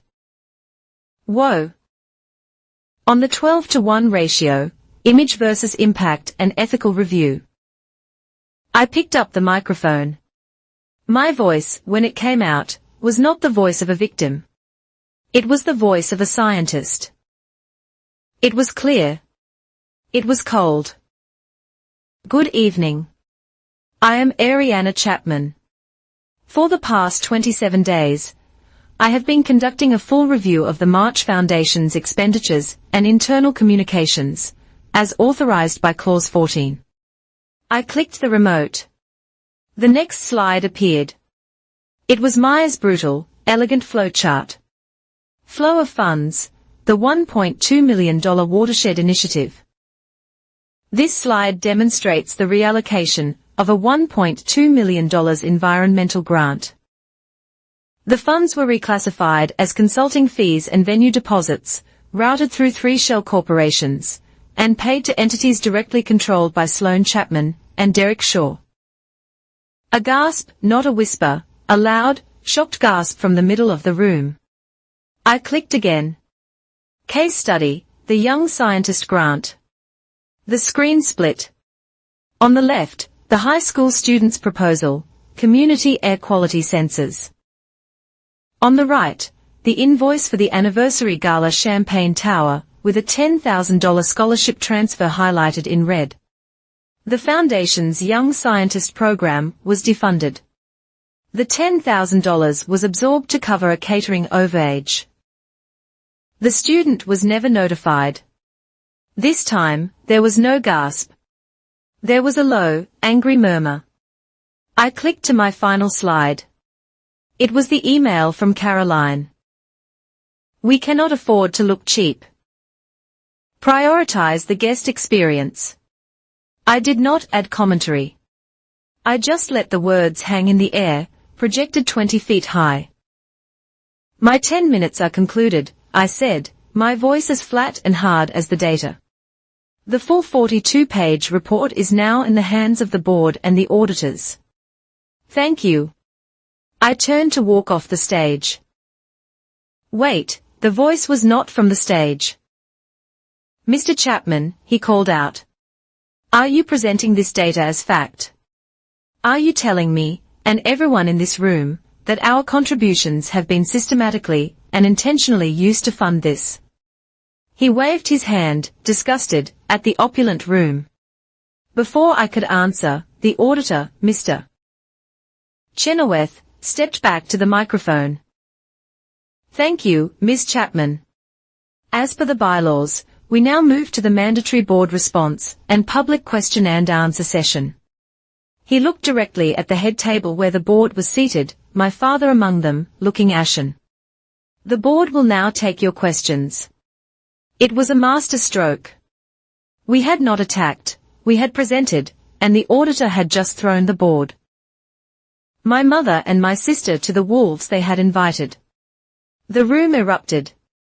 "Is this true, Caroline?" A woman in diamonds shouted from the side. "What the hell is Clause 14, Mr. Harrelson boomed, marching toward the stage. My mother, Caroline, was trapped. The lights were still on her. The microphone was in front of her. But for the first time in her life, she had no script. She opened her mouth. No sound came out. Sloane was gone. She had, at some point in my presentation, simply vanished from the stage. I saw Derek Shaw near the back, his face a blotchy, furious red. He had his phone to his ear, screaming at someone, or no one. I could see the no signal icon on his screen from 10 yards away. Mr. Graves' signal jammer was working perfectly. I walked down the steps. I did not look back. I walked to the front row where Evelyn was sitting. She had not moved. Her hands were still folded in her lap. Her back was as straight as a steel rod. She watched the chaos. She watched my mother stammer and fail. She watched the donors, her peers, circle the wreckage. I sat down beside her. She turned her head just slightly. Her eyes, those dark, knowing eyes, met mine. She did not smile. She simply gave one short, decisive nod. And then she reached over, and her gloved hand found mine, and she held it, her grip like a seal, as the beautiful, glittering silver fabrication of my mother's world came crashing, finally and completely, down. The chaos in the room was a physical thing, a wave of noise and shock. Mr. Harrelson, the tech billionaire, was still on his feet, jabbing a finger toward the stage. Is my money paying for champagne towers? Caroline, answer the man. The board members at the head table were in a panicked huddle. A knot of old men in tuxedos looking at my father, who looked like he was going to be sick. The board chairman, a portly man named Arthur Wren, finally stood, his face a deep, apoplectic purple. This is an outrage, he sputtered. This is a private family dispute. This is not the venue. It is, a voice cut through the room, clear and cold as a winter morning.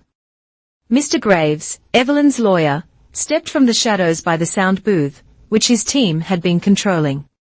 He was not a guest, he was an officer of the court, and he was holding a single, leather-bound document.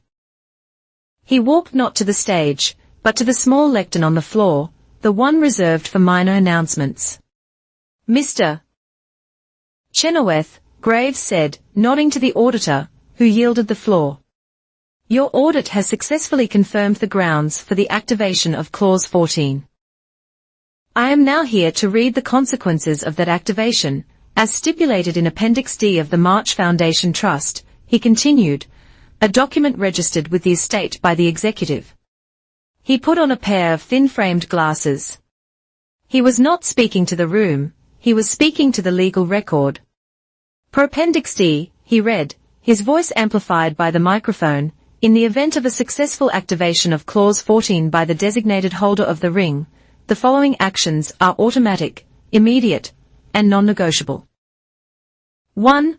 All active contracts found by the independent auditor to represent a direct and undisclosed conflict of interest are hereby, effective immediately, declared null and void. A sharp, panicked sound came from the back of the room. Derek. He was trapped near the exit, a sea of confused guests between him and the door. You can't, he yelled. Those contracts are binding.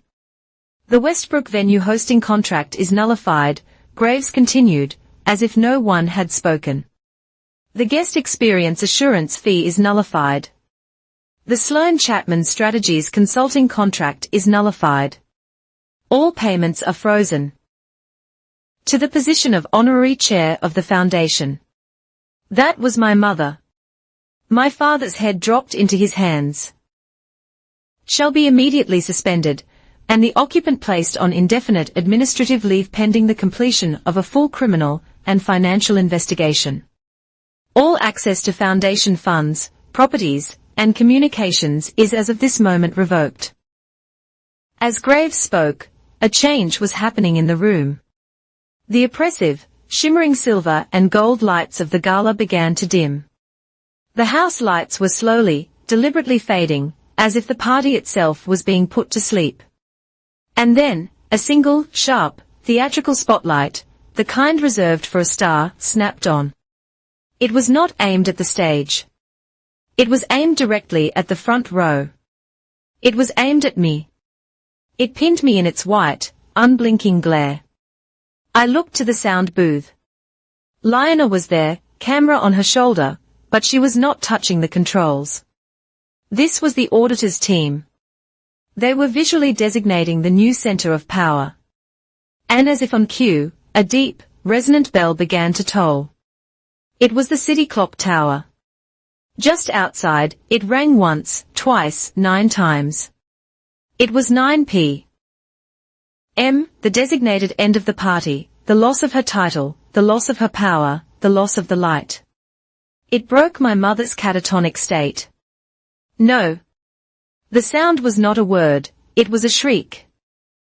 It was the sound of a thing being torn apart. It was the ugliest, most honest sound I had ever heard her make. She stumbled off the stage, her gold dress catching on a speaker, tearing with a small ripping sound. She ignored it. She marched unsteadily, not toward the lawyer, but toward the front row, toward Evelyn. She stopped right in front of us, her chest heaving, her face a ruin of smeared makeup and pure, unadulterated rage. Mother, she spat the word at Evelyn. You cannot. You bitter, senile old, you cannot do this. This is my life, my work, my foundation. You cannot take this from me. The entire room was frozen, watching this confrontation.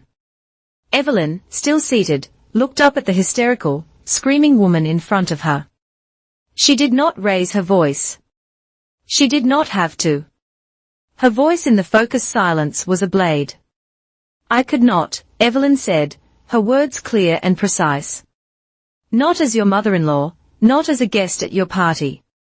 She paused, and her eyes went to the ring on my hand, still illuminated in the spotlight. But as the executive of the March Trust, Evelyn continued, her voice rising just enough, I could. And I did. I did at the moment I took my husband's ring off my finger, and placed it on the hand of someone who actually understood what it meant. The moment I found her crying behind your dumpster. The word dumpster landed like a physical blow. Caroline flinched. The poor MC, the news anchor, finally saw his opening to regain control. He ran to the podium.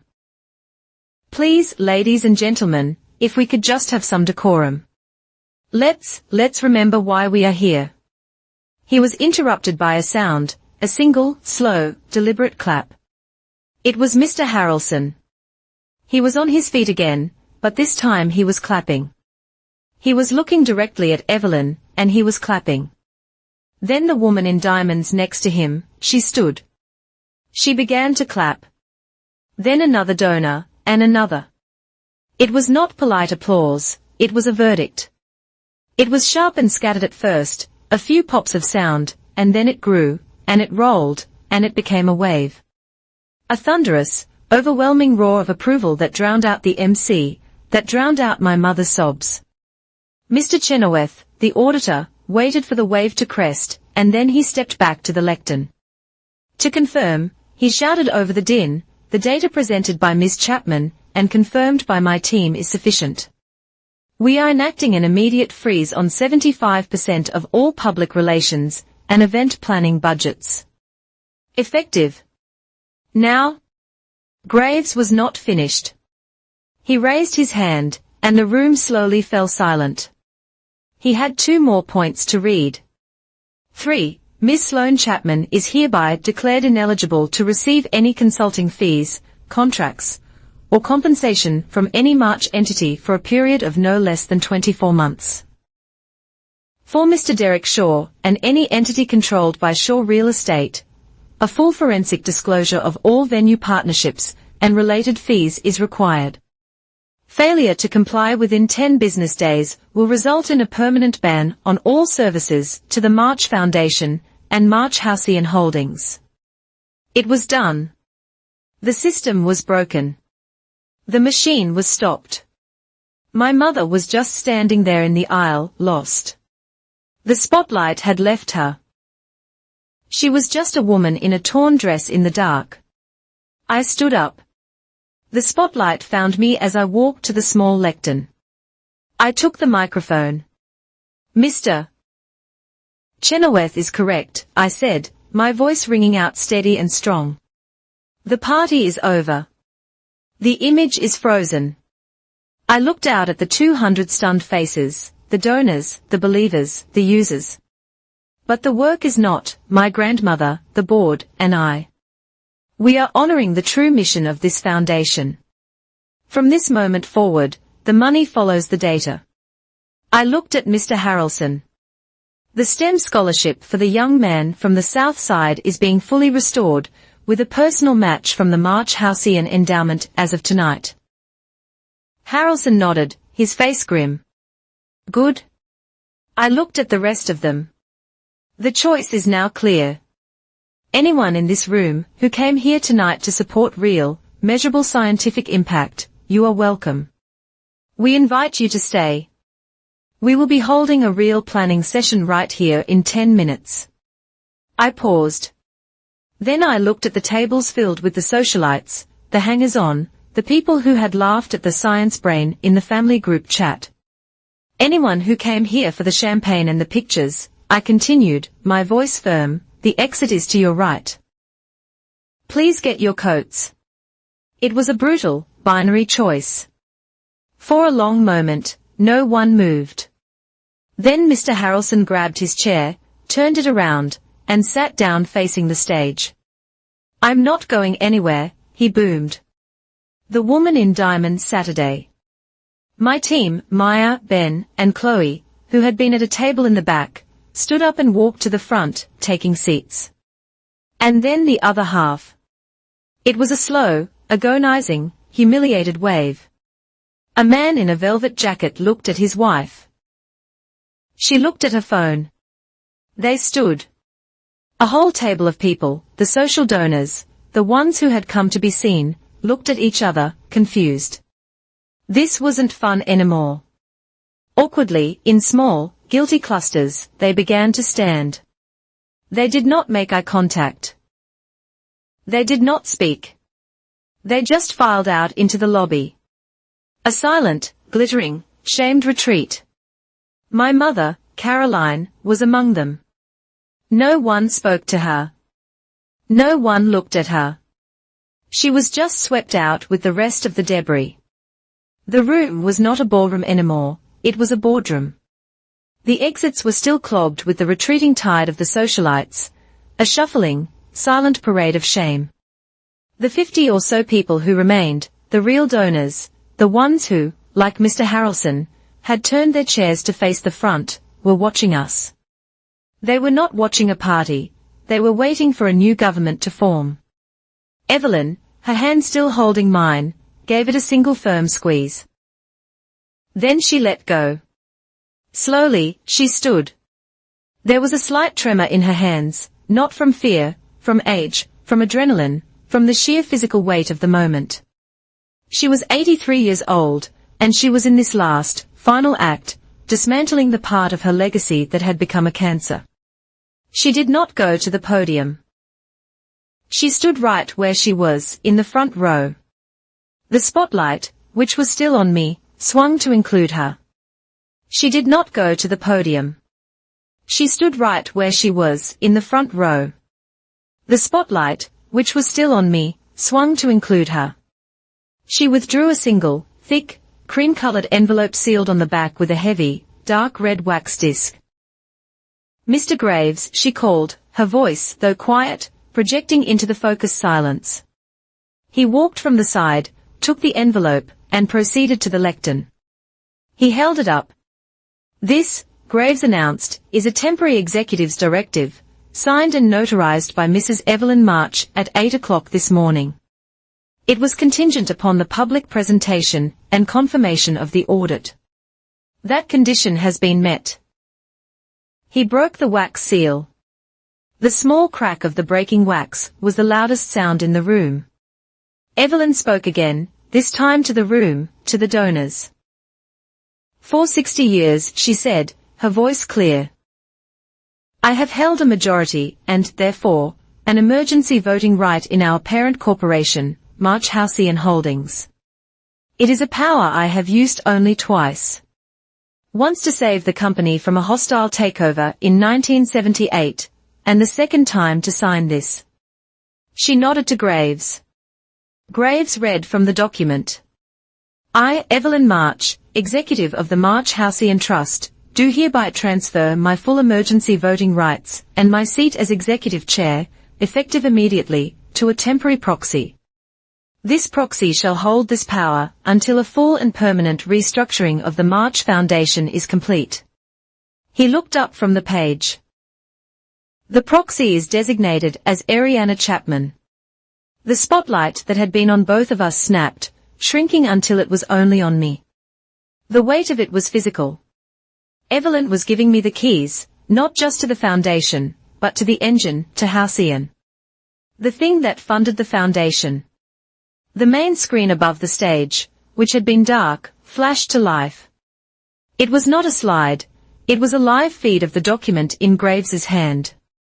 The camera zoomed in past the legal ease to the signature block, Evelyn's signature, strong and black, and below it, the embossed, notarized seal of the state, the raised gold circle spinning and catching the light as Lioness' camera from the booth focused on it. It was undeniable. It was done. What does that mean, Mr. Harrelson called out. "It means the problem is not just being exposed." I had to stand up. Had to walk to that lectern. Had to take this.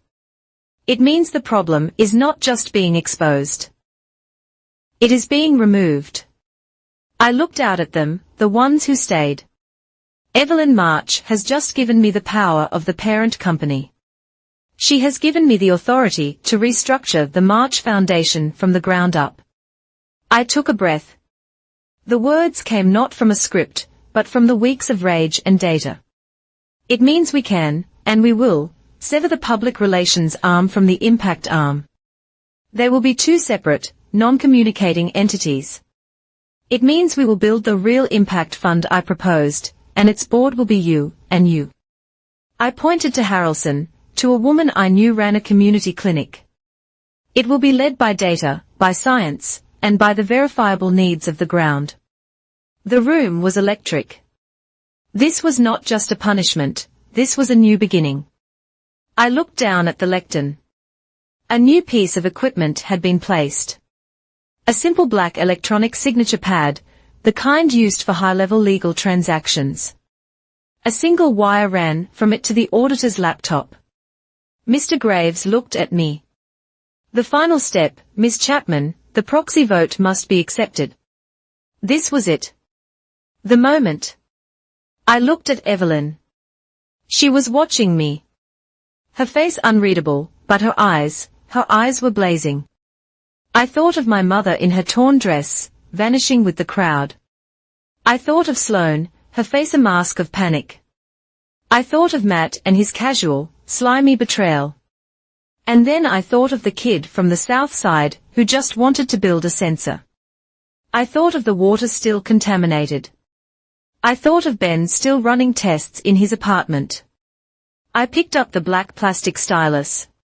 I looked straight out at the remaining donors. At the camera, Lionel was pointing at me. I signed my name, Ariana Chapman. The small screen on the pad flashed, and then a sound, sharp and digital, barked through the main speakers, *beep star.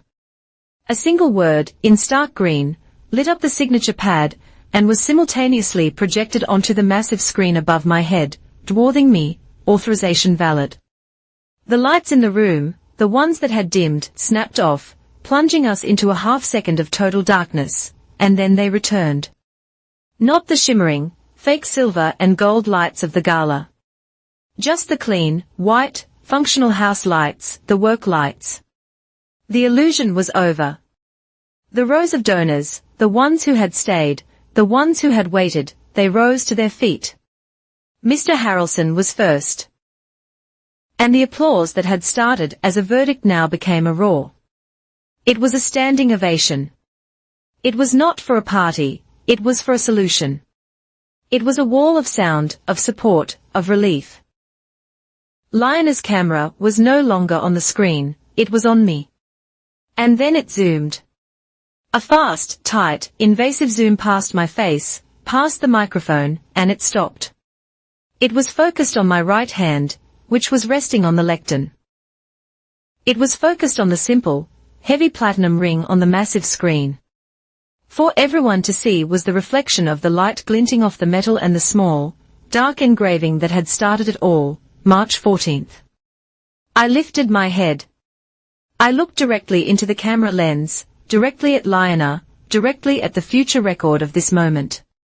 I spoke one last time, my voice clear and final over the thunder of the applause. From this moment, I said, the money will follow the science, not the face. The screen went black. Evelyn was beside me.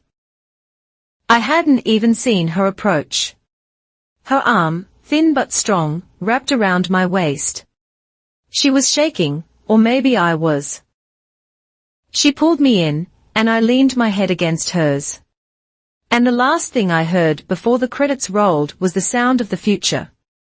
A sound I had almost forgotten, a room full of people cheering for the truth.